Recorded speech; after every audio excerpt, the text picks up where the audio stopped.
Ang tagumpay ay hindi aksidente.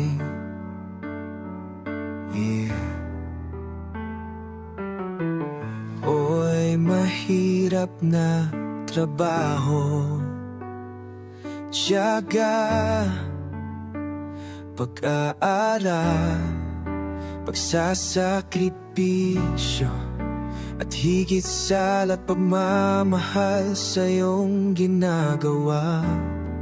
Natutunang gawin, alalahanin mo ang lumikha sa iyo sa panahon ng iyong kabataan, bago dumating ang mga araw at taon na puno ng kaguluhan.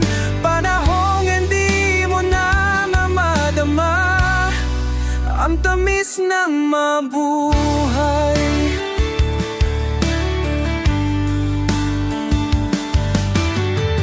Ang iyong mga talento at kakayahan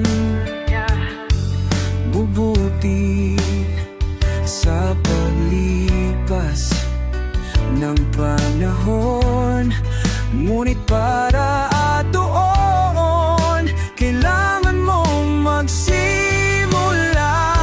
Alalaanin mo siya bago humina ang iyong katawan, bago